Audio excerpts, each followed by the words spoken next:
నమస్తే అండి. మనతో ఇప్పుడు మాజీ జిల్లా న్యాయమూర్తి, ప్రస్తుతం సుప్రీంకోర్టు న్యాయవాది. మనం ప్రస్తుతం వారితో ఉన్నాం. వారే శ్రీ నేరెళ్ళ మాల్యాద్రి గారు. నమస్తే అండి. నమస్కారం సార్. జగన్మోహన్ రెడ్డి గారు చూస్తే ఎన్నో అభియోగాలు. అలాగే ఇక్కడ పవన్ కళ్యాణ్, చంద్రబాబు నాయుడు, మోదీజీ ముగ్గురు కూడా ఎన్నో ఒక అభియోగాలు బయటికి మోపుతూ ఉన్నారన్నమాట. జగన్మోహన్ రెడ్డి చాలా ప్రమాదకరమైన వ్యక్తి, ఆయన ఉంటే ప్రజాస్వామ్యాన్ని మనం పరిరక్షించుకోలేమనేటువంటి ఒక ప్రశ్నతో వారు బయలుదేరారు. ఇది మాత్రం నిజంగా ఒక ప్రతిష్టాత్మకమైనటువంటి ఒక ఎన్నికలుగా భావించవచ్చు.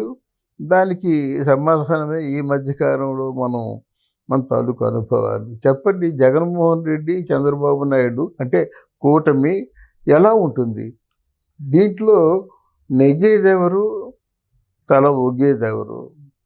మీ తాలూకు అనుభవం అంటే చెప్పండి. కొన్ని పరిమితులు ఉంటాయి మనకు కూడా. గుడ్. లీగల్ అంటే with in the permissible limits of law. ఏదో మనము సర్వే చేశాము, ఆ సర్వే యొక్క రిజల్ట్ ఇది అని చెప్పేదానికి ఇప్పుడు లేదు. అవును. కానీ మనకున్న సమాచారం ప్రకారం, మనకున్న అవగాహన ప్రకారం, చట్ట పరిధిలో ఇప్పుడు దాకా జరిగినటువంటి కేసులు, వ్యవహారాల గురించి ఒక అభిప్రాయం ఉండబట్టి, అదేవిధంగా రాజకీయ రంగంలో ఈవెన్ మన జగన్మోహన్ రెడ్డి గారు కూడా నా స్టార్ క్యాంపెయినర్స్ అందరూ నా బెనిఫిషరీస్ అన్నారు. వాళ్ళంతా కూడా మీసాన్ని మెలివేసి రాజకీయ రంగంలో ఎన్నికల కురుక్షేత్రంలో పాల్గొని అందరూ వెయిట్ చేస్తున్నారు.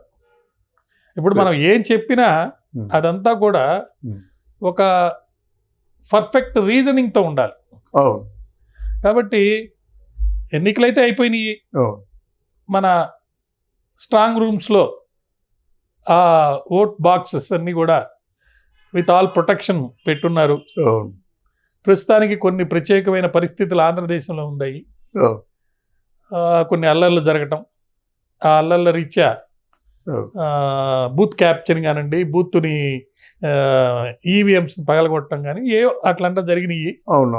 ఒక 9-10 స్టేషన్స్లో జరిగి దానికి సంబంధించి కోర్టులు, కేసులు, వ్యవహారాలు, దాంట్లో ఇన్వాల్వ్ అయిన వాళ్ళందరూ కోర్టుకు పోవటం, వాళ్ళకందరికీ బెయిల్ ఇవ్వటం, యాంటిసిపేటరీ బెయిల్, లేకపోతే 5వ తారీఖు దాకా వాళ్ళ మీద ఎటువంటి చర్యలు తీసుకోవద్దని చెప్పి ఒక ఆర్డర్ రావటం, ఇవన్నీ జరుగున్నాయి.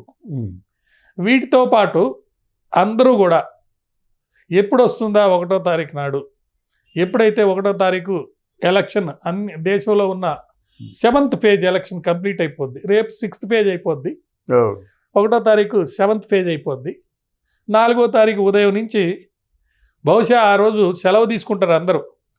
తీసుకొని టీవీ సీరియల్స్ లేకపోతే సినిమాలు ఎలా గమనిస్తామో ఈ కురుక్షేత్ర రణరంగం, ముఖ్యంగా ఆంధ్రదేశం.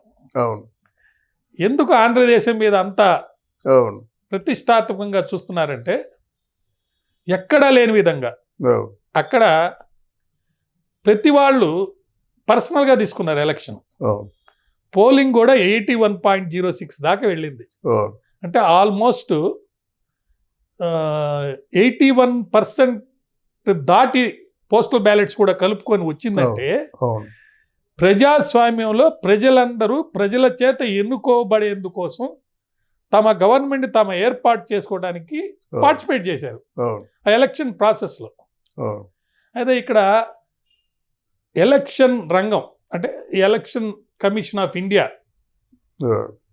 నెసెసరీ యాక్ట్స్ చేసి ప్రజలందరికీ ఓటు హక్కుని వాడుకునేందుకోసం, ఓటు హక్కుని కల్పించడం, ఓటు హక్కు వాళ్ళు ఓట్లు వేసుకోవడానికి కావాల్సిన తగు చర్యలు తీసుకోవడం అవి అయిపోయినాయి. అక్కడక్కడ అల్లర్లు, ఈ మధ్య కొన్ని దిక్కల మినిస్టర్లు రీపోలింగ్ కూడా అడిగారు. అంటే ఎంత పరిస్థితి, ఎంత అత్యవసర పరిస్థితి లేకపోతే భయంకరమైన పరిస్థితి ఉందనేది మనకు అర్థమవుతుంది. మరి దేశం మొత్తం మీద ప్రెస్, సోషల్ మీడియా ఆంధ్ర రాష్ట్రంలో జరిగినటువంటి అల్లర్ల గురించి ప్రత్యేకంగా చర్చించుకుంటున్నారు.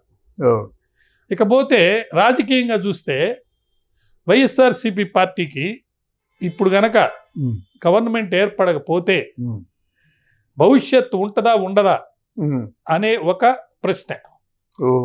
వాళ్ళు 151 కాదు, అంతకంటే ఎక్కువ ఓట్లు మాకు ఎక్కువ సీట్లు వస్తాయి అని అంటున్నారు. ఈరోజు ఒక ట్వీట్ కూడా వచ్చింది బయటికి. దాంట్లో ఆడిటర్ గారు సాయిరెడ్డి గారు, నెల్లూరు జిల్లా క్యాండిడేట్, ఎంపీగా నిలబడ్డారు. ఆయన ఏమన్నారంటే, గత ఎన్నికల్లో మేము ప్రతిపక్షంలో ఉన్నప్పుడు 23 మంది ఎమ్మెల్యేలని మీరు తీసుకెళ్లారు కాబట్టి మీకు మొన్న జరిగిన 2019 ఎన్నికల్లో 23 సీట్లు వచ్చినాయి. ఇప్పుడు 4 ఎమ్మెల్యేలు రాజీనామాలు చేసి లేదా వైఎస్ఆర్సీపీ నుంచి బయటకు వచ్చి వాళ్ళలో 3 నెల్లూరు జిల్లా నుంచి వచ్చారు కాబట్టి మీకు ఆ 4 సీట్లు ఏమైనా వస్తాయేమో అని ట్వీట్ కూడా వచ్చింది ఈరోజు. ఇది వైఎస్ఆర్సీపీ పరిస్థితి అయితే, మరి కోడి పందాల్లో పందాల్లాగా కూటమి 400 సీట్లు వస్తాయి పార్లమెంట్లో, అంటే బీజేపీకి.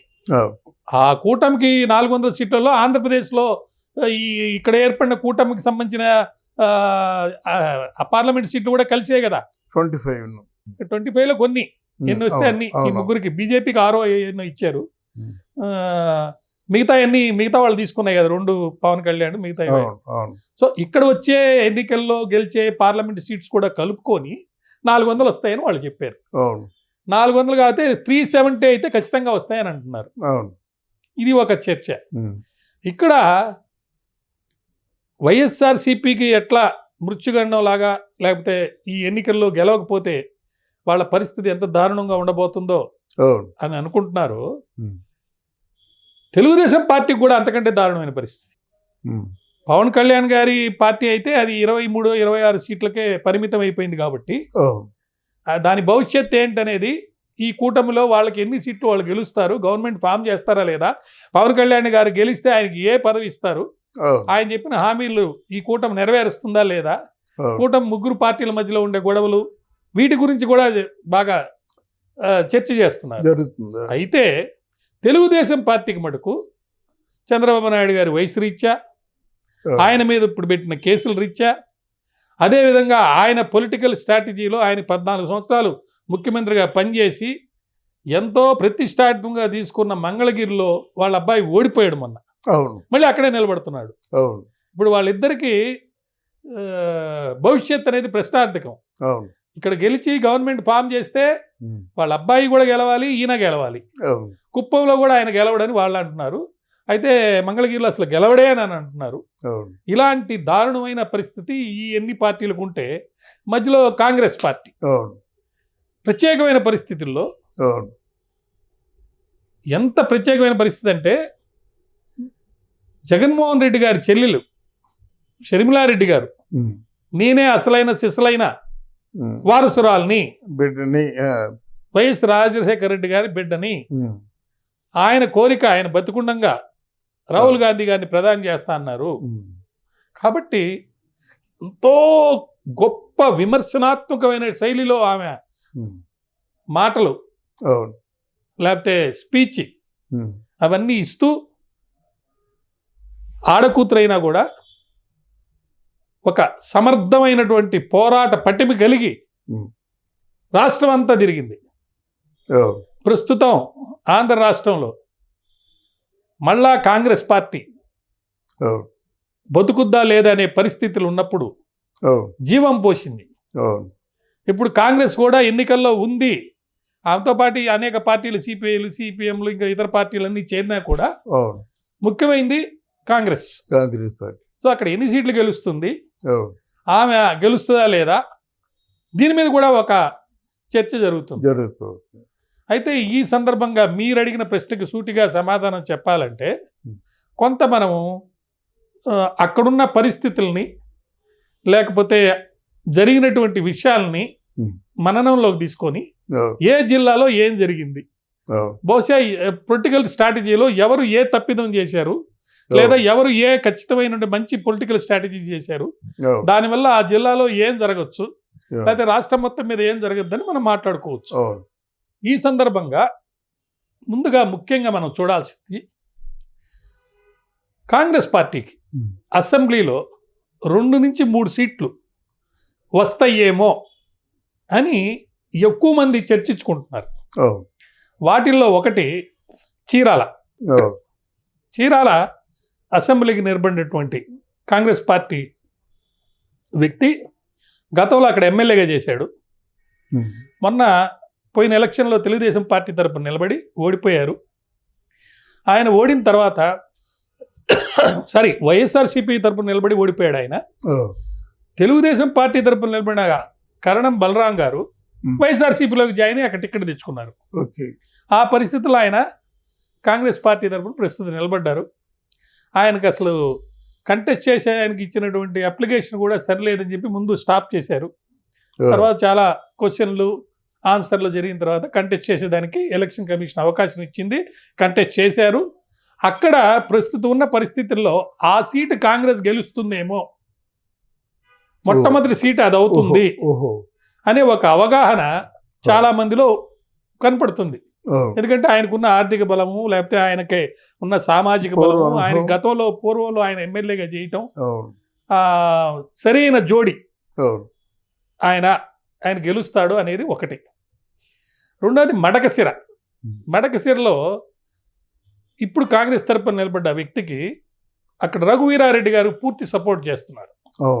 రఘువీరారెడ్డి గారికి ఒక మండలంలో బాగా ఇన్ఫ్లుయెన్స్ ఉంది.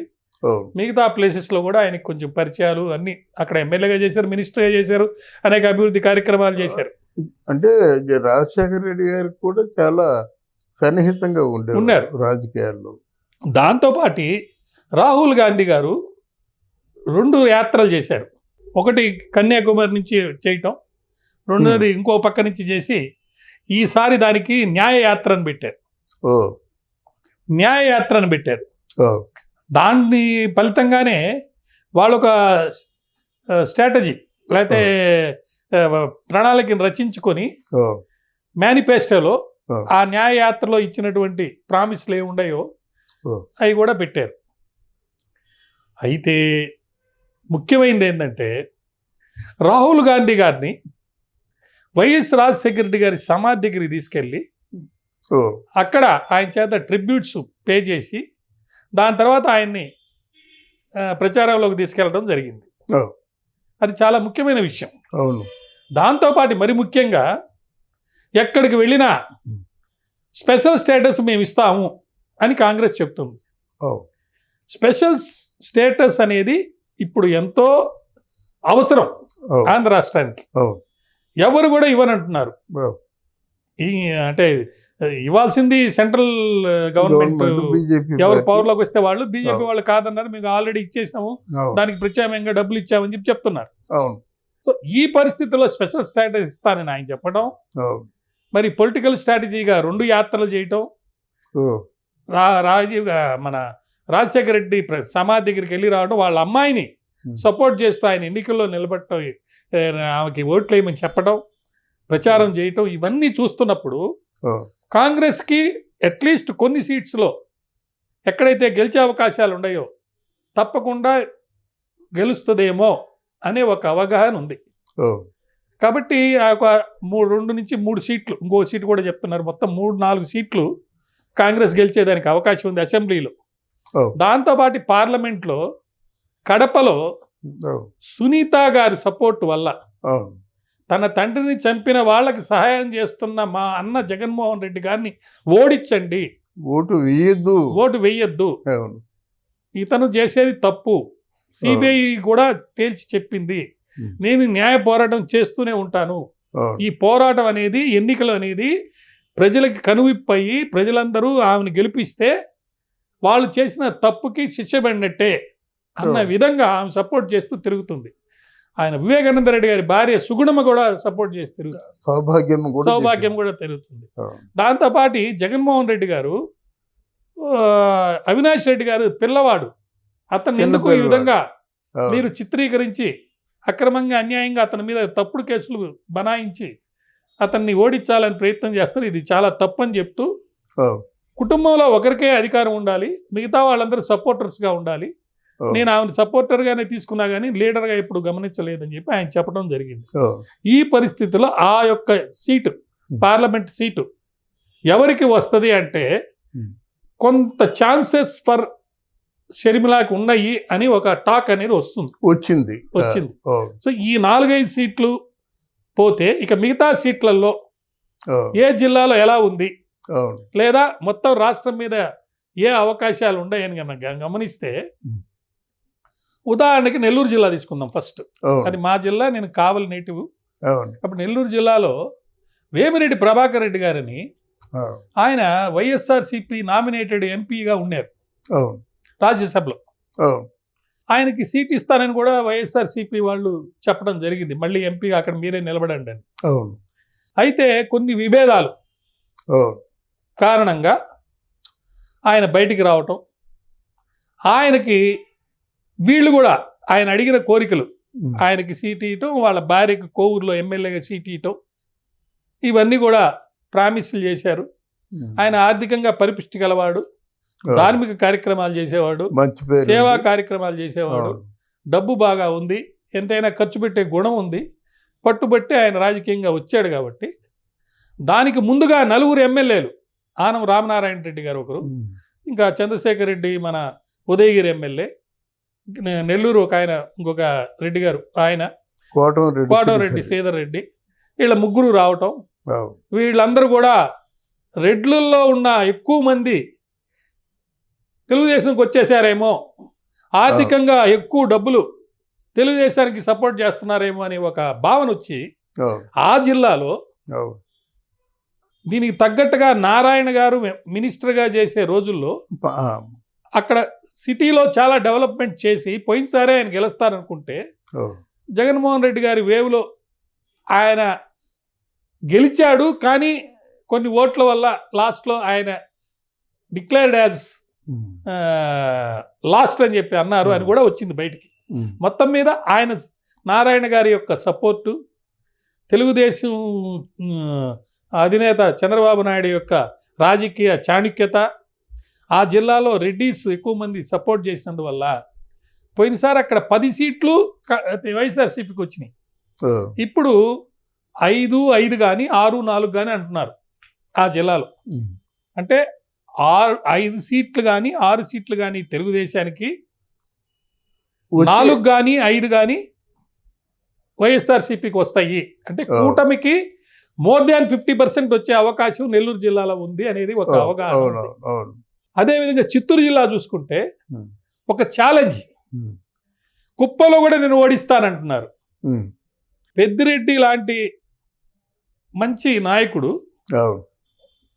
పొంగనూరులో అక్కడున్న పరిస్థితులకి ప్రతిపక్షంలో నిలబడే ఒక యాదవ నాయకుడి మీద కేసులు పెట్టించి బెంబేలెత్తిపోతున్నాడు.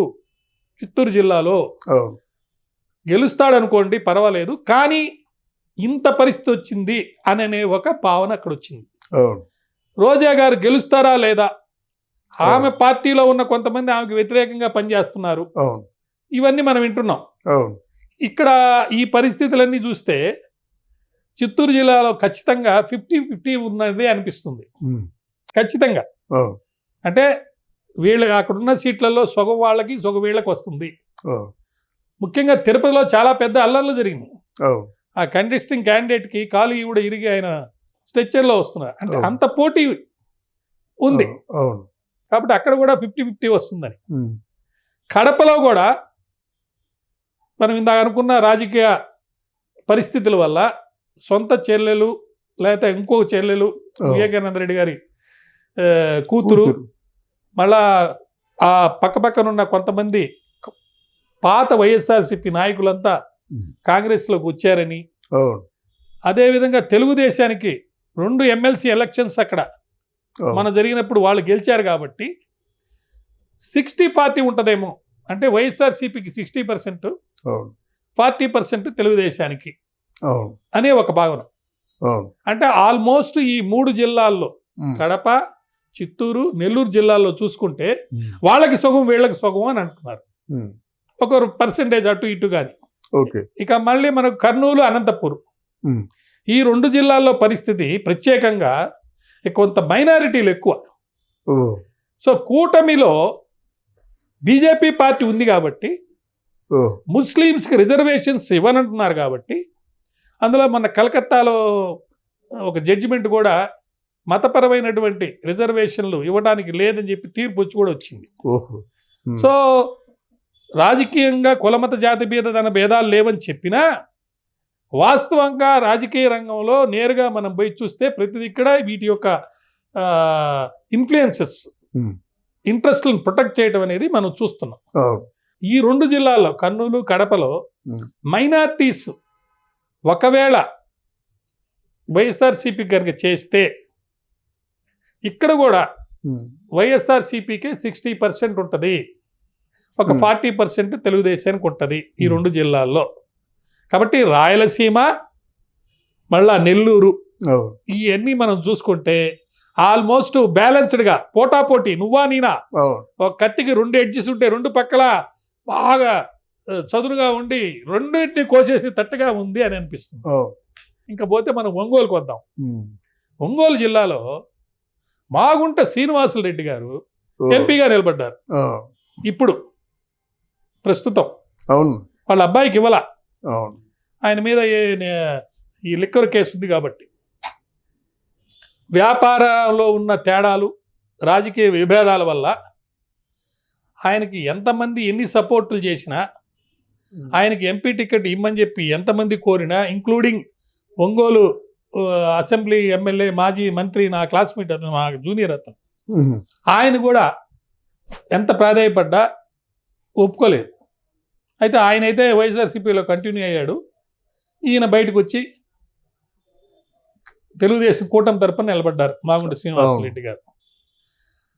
ఆయన గతంలో అక్కడ మెంబర్ ఆఫ్ పార్లమెంటు, ధార్మికమైనటువంటి సేవాకి సంబంధించిన కార్యక్రమాలు చేసేవాడు. వ్యాపార రంగంలో దాన్ని ఎవరు మద్యం సంబంధించి ఏదో కేసులు పెట్టారు కానీ ఆయన ఏమి రౌడీ అని లేకపోతే హత్యలు చేశాడని లేదు.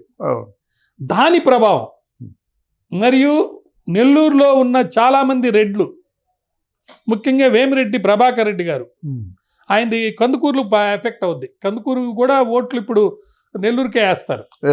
గతంలో కందుకూరు అనేది ఒంగోలులో ఉన్నింది, ఇప్పుడు నెల్లూరుకి పార్ట్ అయింది.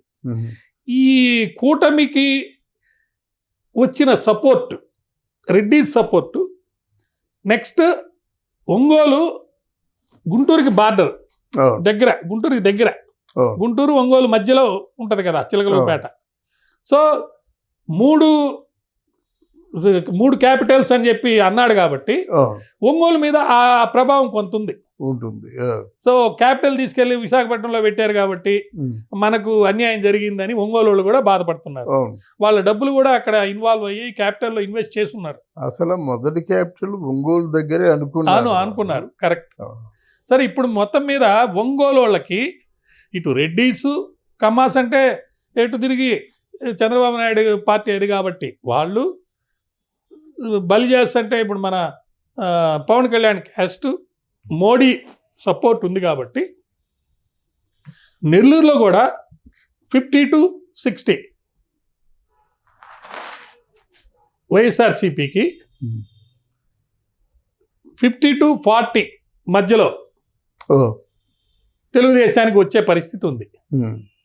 కృష్ణా మరియు గుంటూరు జిల్లాల్లో వద్దన్నా కాదన్నా కమ్మవారు ఎక్కువ.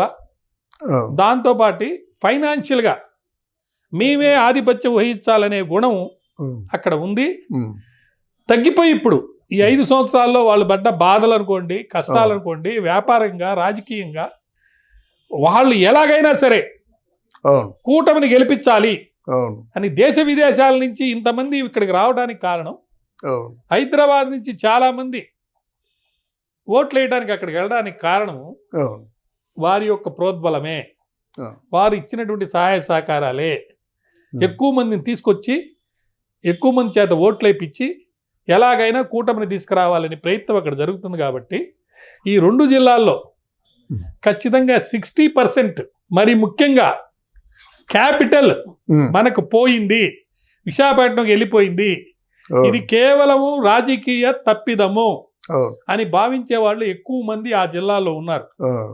మనకు ఆర్థిక నష్టం జరిగింది, రాజకీయంగా మన యొక్క ప్రాముఖ్యత పోయింది, భవిష్యత్ అంధకారంలోకి వెళ్ళిపోయిందని బాధపడే వాళ్ళు ఆ జిల్లాలో 2 జిల్లాల్లో ఎక్కువ మంది ఉన్నారు.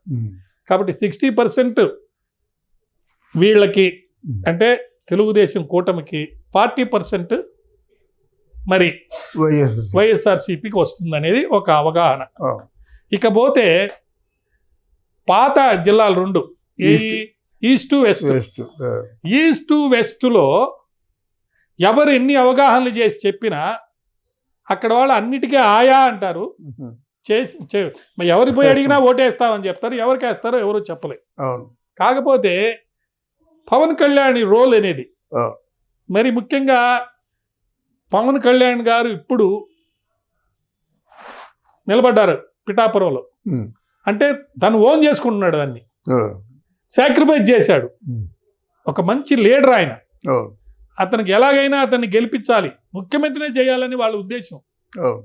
అట్లాంటి పరిస్థితి ఆయన అక్కడి నుంచి ప్రొజెక్ట్ అయ్యి నిలబడ్డాడు. కాబట్టి వెస్ట్ గోదావరి జిల్లాలో 60% కూటమికి, 40% వైఎస్ఆర్సీపీకి. అయితే ఈస్ట్ గోదావరి జిల్లాలో మటుకు క్యాపిటల్ విశాఖపట్నంలో పెడతానన్నారు. కాబట్టి విశాఖపట్నం బార్డర్ అవుద్ది, అంటే విశాఖపట్నం డిస్ట్రిక్ట్ బార్డరు ఈస్ట్ గోదావరికి తగులుతుంది. కాబట్టి అరే మన కోసం ఏదో చేస్తున్నాడు అని ఉంది. కాబట్టి ఆ జిల్లా వరకు, ఈస్ట్ గోదావరి జిల్లా వరకు 50% కనపడుతుంది. ఇకపోతే మనకు విశాఖపట్నం, విజయనగరం, శ్రీకాకుళం. విశాఖపట్నం, విజయనగరం, శ్రీకాకుళంలో ముఖ్యంగా అంటే రాష్ట్రం మొత్తం మీద 2 పాయింట్లు చాలా చక్కగా ఫోకస్ అయినాయి. ఆ 2 పాయింట్లు చెప్పుకొని ఈ 3 జిల్లాల్లో ఉన్న పరిస్థితులను బట్టి అక్కడ ఏంటని మనం చెప్పుకోవచ్చు. సంక్షేమ పథకాలని మేధావులు సైతం మెచ్చే విధంగా, నేరుగా బెనిఫిషరీస్కి డబ్బు అందే విధంగా, మరియు వాలంటీర్ సిస్టమ్ పెట్టి అందించిన ఘనత వైఎస్ రాజశేఖర రెడ్డి కొడుకు జగన్మోహన్ రెడ్డికి చెందుతుంది. దాన్ని ఎవరు కాదనలేరు. మేధావులు సైతం అని ఎందుకన్నానంటే, కరోనా వచ్చినప్పుడు ఆర్థికంగా సంపాదించుకునే అవకాశం లేనప్పుడు, ఏం చేయాలో దిక్కుతోచినప్పుడు ప్రపంచ దేశాలన్నీ కూడా ఆర్థికంగా పేదవాళ్ళకి డబ్బులు చేతికి అందించండి అన్నారు. అంటే ఆ టైంలో ఈయన ఈ పథకాలు తీసుకొచ్చి ఇచ్చాడు. కాబట్టి జగనన్న పథకం అనుకోండి, రాష్ట్ర పథకాలు అనుకోండి, ఏవైనా అనుకోండి, దేశం మొత్తం మీద ఎక్కడా చేయలేని నేను చేశాను, కాబట్టి మీరే మా స్టార్ క్యాంపెయినర్స్, మీరందరూ ఓట్లు వేస్తే నాకు చాలు అని చెప్పి ఆయన అనుకున్నాడు. మిగతా వాళ్ళు కూడా వేస్తారు, కానీ ఆయన నమ్మింది బెనిఫిషరీలు అందరూ స్టార్ క్యాంపెయినర్స్ ఖచ్చితంగా నాకు వేస్తారని చెప్పి భావించాడు. ఇక్కడ మరొక విషయం కూడా మనం చర్చించుకోవాలి రాజకీయంగా. అదేంటంటే, రెండోసారి ఇచ్చిన మేనిఫెస్టో చూస్తే పాత మేనిఫెస్టోలో కొంత డబ్బుని అధికంగా ఇస్తూ అవే పథకాలని ఖచ్చితంగా నేను చేస్తానని చెప్పడం అనేది మనకు గమనించాం. మిగతా ఏదో అదర్ బెనిఫిషరీస్ కొన్ని ఇచ్చినా కూడా అవి పెద్ద ఇంపార్టెంట్గా లేవు, 1-2 తప్ప. ఒకటేంటంటే 5 లక్షలు 25 లక్షల రూపాయలు చేసేసారు. ఏది హెల్త్కి సంబంధించి ఇచ్చినటువంటి కుయ్ అంటే వచ్చే అది 108 ఆరోగ్యశ్రీ, దాంట్లో 5 లక్షలు 25 లక్షలు చేయడం అనేది చాలా గొప్ప విషయం, అది చేసేసారు. కాబట్టి ఈ 2 విషయాల్ని, అంటే సంక్షేమ పథకాల ద్వారా బెనిఫిషరీలు ఎవరున్నారో వాళ్ళందరికీ బెనిఫిట్లు పొందారు. కాబట్టి వాళ్ళకి ఇంకొంత పెంచి కనుక మనం ప్రణాళిక రచించి మేనిఫెస్టో ఇస్తే వాళ్ళు ఖచ్చితంగా ఇది చేస్తారని నమ్మి, మనం కనుక వేయకపోతే, ఈయన రాకపోతే మనకి ఇది రాదనే బాధతోటి ఖచ్చితంగా వాళ్ళు వేస్తారని ఒక అవగాహనతోటి ఇది ప్రణాళిక రచించి ఇచ్చినటువంటి మేనిఫెస్టో. సో ఈ మేనిఫెస్టో ఒకటి చాలా పవర్ఫుల్గా జగన్ గారికి సపోర్ట్ చేసే పరిస్థితి. ఆర్థిక బెనిఫిట్లు అనేది, ఆర్థికంగా వచ్చే లాభాల గురించి ప్రతివాడు ఆలోచిస్తాడు. రాజకీయ లాభం అంటే వ్యక్తిగత లాభం కదా ఇది. అందువల్ల వాళ్ళందరూ వేస్తారనేది ఒక వాదన. అవును. దానికి తోడుగా విశాఖపట్నం, విజయనగరం, శ్రీకాకుళం జిల్లాల్లో క్యాపిటల్ ఇక్కడ తీసుకొస్తున్నాను, నా ప్రమాణ స్వీకారం కూడా ఇక్కడే చేస్తాను, ఇక్కడ కొన్ని వసతులు ఉన్నాయి, దీన్ని ఒక పెద్ద గొప్ప సిటీగా చేస్తారు, మెట్రో ట్రైన్ తీసుకొస్తారు, ఈ అనేక ప్రామిసులు చేశారు. దానికి తగ్గట్టుగా కొన్ని చర్యలు కూడా చేపట్టారు, కోర్టులో కూడా ఫైట్ చేస్తున్నారు. ఇవన్నీ చేస్తున్నారు కాబట్టి ఈ 3 జిల్లాల్లో ఒక 60% ఎడ్జి వైఎస్ఆర్సీపీకి. సో కూటమికి కొంచెం తక్కువ ఉంది అక్కడ ఆ 3 జిల్లా అని ఒక అవగాహన మనం ఏర్పరచుకోవచ్చు. అయితే ఈయన గట్ట సంక్షేమ పథకాల గురించి చెప్పుకుంటున్నాము, కూటమికి కొన్ని ప్లస్ పాయింట్స్ కూడా ఉన్నాయి. ఒకటి, అన్యాయంగా, అక్రమంగా, చట్ట వ్యతిరేకంగా దొంగ కేసులు పెట్టి చంద్రబాబు నాయుడు గారిని 53 రోజులు జైల్లో పెట్టారు. ఒకటి, మద్యం విషయంలో మద్యపాన నిషేధం చేస్తానని చెప్పి కల్లబొల్లి కబుర్లన్నీ చెప్పి నవరత్నాలనే ఒక కార్యక్రమాన్ని చేపట్టి 99% నేను కంప్లీట్ చేశానని చెప్తూనే మద్యపానాన్ని చేయకుండా టీచర్ల చేత మద్యాన్ని అమ్మించి ఒక తప్పుడు రాంగ్ సిగ్నల్స్ ఇస్తూ క్వాలిటీ లేని మద్యాన్ని అమ్మారు. కాబట్టి తప్పకుండా ఇటువంటి వ్యక్తిని మనం నమ్మకూడదు అనేది రెండో పాయింట్. మూడోది, ఇసుకకి సంబంధించి ఎంతమంది ఎన్ని చెప్పినా చంద్రబాబు గారి నాయకత్వంలో ఫ్రీగా ఇసుక దొరికింది. 500 రూపాయలకే మా చిన్న చిన్న ట్రాక్ తీసుకొచ్చి ఇచ్చేది, చిన్న రిక్షాలో తీసుకొచ్చేదానికి ఇప్పుడు 500 కట్టాలి మనం. దానివల్ల ఈ ఇసుక దొరక్కపోవటం, మద్యపానం, తర్వాత వర్కర్స్ దొరక్కపోవటం, ఎకానమిక్గా ఈ ఇచ్చే బెనిఫిషరీస్ వల్ల సోమరిపోతులు తయారయ్యారు. జపాన్లో ఎవరికి ఏం పథకాలు ఇస్తున్నారు? ఏమీ లేదు. అక్కడ ఆర్థికంగా బాగా వెళ్ళాపుతుంది. అమెరికాలో పథకాలు ఇచ్చినా కూడా ప్రతి ఒక్క వ్యక్తి ఆదాయం వాడు ఖర్చు పెట్టుకునే అవసరాల కంటే ఎక్కువ ఉంటుంది. కానీ ఈ పరిస్థితుల్లో ఖచ్చితంగా అమెరికాలో పర్చేజింగ్ పవర్ ఎక్కువ. ఇక్కడ మీరు ఎన్ని సహాయాలు చేసినా వాడు పని చేసి సంపాదించేది లేదు కాబట్టి వీడు ఆర్థికంగా అప్పుల పాలైపోవటమే ఉంటుంది. కాబట్టి ఉద్యోగం అనేది దొరకదు. కాబట్టి ఈ వాలంటీర్స్కి ఇచ్చేది 5,000 రూపాయలే జీతం, అది పెద్ద అది ఆనరోరియమే కానీ వాళ్ళ ఎంప్లాయీస్ కాదని చెప్పి ఒక పెద్ద వాదన జరుగుతుంది. అన్నిటికంటే మరి ముఖ్యంగా హార్ట్ ఆఫ్ ద సిటీలో విజయవాడలో, సరే అంటే గుంటూరులో కేంద్రంగా నేను ఏదైతే రాజధాని పెట్టాలనుకుంటే అప్పుడు సపోర్ట్ చేసి ఇక్కడ పెట్టండి, ఇది చాలదు, 36,000 ఎకరాలు చాలదు, ఇంకా పెద్దది పెట్టండి అని చెప్పిన వ్యక్తి తన పవర్లోకి వచ్చిన తర్వాత వాళ్ళకి వ్యతిరేకంగా ఎటువంటి అభివృద్ధి అనేది చేయకుండా ఆ క్యాపిటల్ ఒక శ్మశానం లాగా తయారైపోయి రైతులందరూ అక్కడ ఇబ్బంది పడి వాళ్ళు పోరాటం చేస్తున్నారు. క్యాపిటల్ పోరాటం, అమరావతి క్యాపిటల్ పోరాటం. ఇది ఒక దారుణమైన చర్య, దీన్ని సమర్థించకూడదు. దీనివల్ల కుప్పం నుంచి విశాఖపట్నం వెళ్ళి క్యాపిటల్లో పనుంటే పోయగలరా, అమరావతి దగ్గర కదా అనే ఒక వాదన చాలా ఎఫెక్టివ్గా, సీరియస్గా కనబడుతుంది. దీంతో పాటు ఎవరొచ్చినా ఆర్థికంగా మంచి వ్యవస్థ లేదు కాబట్టి, అప్పులనే ఎక్కువైపోయినాయి కాబట్టి ఖచ్చితంగా ఒక ప్రణాళికలు రచించుకొని ఇండస్ట్రీస్ తీసుకొచ్చి ఉద్యోగాలు కల్పించి ప్రతి వాళ్ళకి ఇన్కమ్ అనేది జనరేట్ చేసే పరిస్థితి తీసుకొచ్చే పరిస్థితి అక్కడ లేదు. కాబట్టి ఎవరొస్తే ఏంది అనే ఒక భావన కూడా ఉన్న ఈ పరిస్థితుల్లో మనము మొత్తం మీద అవగాహనగా చూసుకుంటే ఖచ్చితంగా నేరుగా సూటిగా చెప్పేది ఏంటంటే ఒక 3 నుంచి 5 సీట్లు, 4 సీట్ల మధ్యలో అసెంబ్లీలో కాంగ్రెస్కి పోయినా కూడా వీళ్ళిద్దరు పార్టీలు కూటమికి కానీ లేదా వైఎస్ఆర్సీపీకి కానీ, జనసేనకి కానీ, కూటమి అంటే జనసేన అన్ని కలిపి, అవును, వైఎస్ఆర్సీపీ అంటే ఒకటే, అవును, వీళ్ళిద్దరి మధ్యలో ఎవరు అధికారంలోకి వచ్చినా కూడా స్వల్ప మెజారిటీతోనే వస్తారు. అంటే సుమారు 90 సీట్ల దగ్గర నుంచి 90 నుంచి 1, 2, 3 లేదా 90 నుంచి 89, 88 అంటే 170 సీట్లో మ్యాజిక్ ఫిగర్ 90 ఎంత రావాలి, 90 అంటే 180, 87 రావాలి, 88 రావాలనుకోండి, స్పీకర్ ఒకటి పోవాలి కదా, అబౌవ్ 90 వస్తుంది. కానీ వీళ్ళన్నట్టు 120 దాటి వీళ్ళకి రాదు, వాళ్ళు చెప్పినట్టు కూటమి కాబట్టి ఏదో వచ్చేస్తుంది. అయితే ఇక్కడ ఒక చాలా ముఖ్యమైన విషయం, ప్రజల్లో అనుమానాలు చాలా ఉన్నాయండి. మొట్టమొదటి అనుమానం ఏంటంటే వైఎస్ఆర్సిపికి బీజేపీ పార్టీ అధినాయకుడైనటువంటి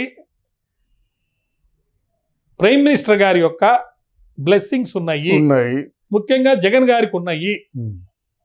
నేను రేపు ఎంపీలు ఒకవేళ చీఫ్ మినిస్టర్ అయినా చేస్తాను, కాకపోయినా చేస్తాను, మీకే సపోర్ట్ అని ఒక అవగాహనతో వచ్చారు. కానీ మోడీ వదిలేసి మిగతా నాయకులందరూ కూటమికి సపోర్ట్ చేస్తున్నారు అనే ఒక భావన ఉంది, ఒక అనుమానం. అదేవిధంగా చంద్రబాబు నాయుడు గారికి షర్మిలాతోటి, వివేకానంద రెడ్డి గారి కూతురుతోటి ఒక లోపాయకారి ఒప్పందం ఉంది. అంటే కాంగ్రెస్కి మైనస్ సెంట్రల్ కేంద్రంలో ఉన్న కాంగ్రెస్ కాకుండా ఇక్కడ రాష్ట్రంలో ఉన్న కాంగ్రెస్ తోటి ఒక అవగాహన, లోపాయకారి ఒప్పందం ఉంది అనే ఒక అనుమానం కూడా ఉంది. ఇంకొక అనుమానం ఏంటంటే రాబోయే రోజుల్లో ఒకవేళ కూటమికి వచ్చిన ఓట్లు, ఎంపీ సీట్లన్నీ గనక మోడీకి వేసినా అక్కడ అధికారంలోకి వాళ్ళు రాలేని పరిస్థితి వస్తే జగన్ గారికి వచ్చే ఎంపీ సీట్ల యొక్క అవసరం ఉంటది. కాబట్టి జగన్ గారికి వచ్చే సీట్లతోటి రాహుల్ గాంధీ ప్రైమ్ మినిస్టర్ అయ్యే పరిస్థితి కనుక ఉంటే జగన్ గారు రాహుల్ గాంధీకి కూడా చేస్తారేమో. ఎందుకంటే తన చెల్లెల్ని అణిచివేయాలి, ఆమె ఎదిగి రాకూడదు ఒకటి. రెండోది, కాంగ్రెస్లో ఉంటే నా మీద కేసులన్నీ ఏదో విధంగా తప్పించుకుపోవచ్చు. అదే మోడీ కనుకుంటే గట్టివాడు కాబట్టి మోడీ యొక్క బ్లెస్సింగ్స్ ఉన్న కేసుల్లో నేను ఇబ్బంది పడాల్సి వస్తుందేమో. ఇలాంటి అనుమానాలు ఇచ్చే విధంగా పరిస్థితులు అక్కడ ఉన్నాయి. ఈ పరిస్థితుల్లో ఇప్పుడున్న మనకున్నటువంటి సమాచారము, ఇటు కోర్టు కేసుల వ్యవహారం కానీ, లేకపోతే రేపు కౌంటింగ్ అప్పుడు జరగబోయే అల్లర్ల గురించి సిట్ దర్యాప్తు ఇంకా చేస్తూ తీసుకున్న మెజర్స్ ఏంటి, తీసుకోవాల్సిన మెజర్స్ ఏంటి, 20 కంపెనీల బలగాలు వచ్చినాయి ఇప్పుడు మళ్ళీ అడిషనల్గా ఇచ్చారు. అది ముందెందుకు ఇవ్వలేదో అర్థం కాలేదు. సరే, ఏదేమైనా ఒక సీరియస్ కంటెస్ట్, చాలా ఉద్రిక్తమైన అత్యవసర పరిస్థితులు రాజకీయంగా ఉన్నాయి. ప్రజలందరూ వేచి చూస్తున్నారు. అయితే మీ ద్వారా నేను కోరేది ఏంటంటే ఎవరు అధికారంలోకి వచ్చినా అతి తక్కువ స్వల్ప నెసెసరీ మెజారిటీతోనే వస్తారు. కాబట్టి ప్రజలందరూ జాగరూకతతో ఉండండి, మీ హక్కుల్ని కాపాడుకోండి. కౌంటింగ్ అప్పుడు జాగ్రత్త వహించి కౌంటింగ్లో ఎవరికి అన్యాయాలు జరగకుండా చూసుకోవటం, దాంతోపాటు అల్లర్లు జరగకుండా, ఇబ్బంది పడకుండా, ఎవరు తలకాయలు బాలకుండా, ఎవరు చనిపోకుండా. ఎందుకంటే ఈ ఎలక్షన్స్ వస్తాయి పోతాయి, దానివల్ల కొంతమందికి బెనిఫిట్లు వస్తాయి ఎన్నికల్లో గెలిచిన వాళ్ళకి, లేకపోతే అధికారంలోకి వచ్చిన వాళ్ళకి.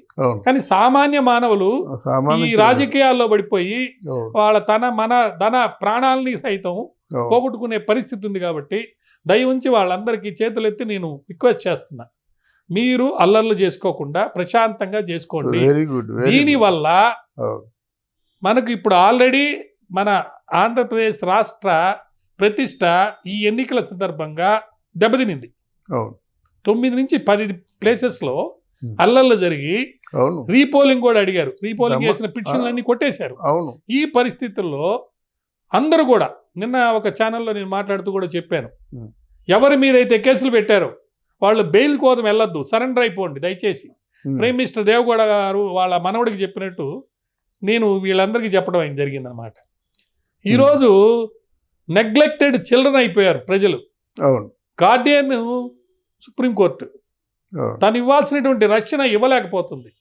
ఎలక్షన్ కమిషన్ ఆఫ్ ఇండియా తగు విధంగా నిర్ణయాలు తీసుకొని సెక్యూరిటీ మెజర్స్ చేయలేని పరిస్థితి వచ్చింది. కాబట్టి ప్రజలే కార్యోన్ముఖులై మంచి చక్కటి రక్షణతోటి ముందుకెళ్ళి వాళ్ళు వేసిన ఓటు ఖచ్చితంగా కౌంటింగ్ ప్రాపర్గా అయ్యేటట్టుగా చూసుకుంటూ వాళ్ళ ఆస్తులు, వాళ్ళ ఆరోగ్యాలు చక్కగా కాపాడుకోవాలి, లీగల్ రైట్స్ అన్ని వాళ్ళు కాపాడుకోవాలి, ఎక్కడ అల్లర్లలో మునిగి ఇబ్బంది పడకుండా ఉండాలని నేను కోరుతూ, మీరు అడిగిన ప్రశ్నకి సూటిగా ఇప్పుడు నేను చెప్పే సమాధానం ఏంటంటే 2-3 సీట్లు కాంగ్రెస్కి పోయినా మిగతా ఉన్న 171 నుంచి 172 సీట్లలో ఆల్మోస్ట్ ఈక్వల్గానే వచ్చి ఒక 4-5 సీట్లు ఎవరో ఒకరికి ఎక్కువ వచ్చి గవర్నమెంట్ ఫామ్ అవుతుంది తప్ప అబ్సల్యూట్ మెజారిటీ 2/3 మెజారిటీ గతంలో వచ్చిన విధంగా వచ్చే అవకాశం ప్రస్తుతం అయితే లేదని చెప్పి క్షుణ్ణంగా మనం అనుకోవచ్చు అని చెప్పేసి నేను భావిస్తాను. థ్యాంక్ యూ అండి.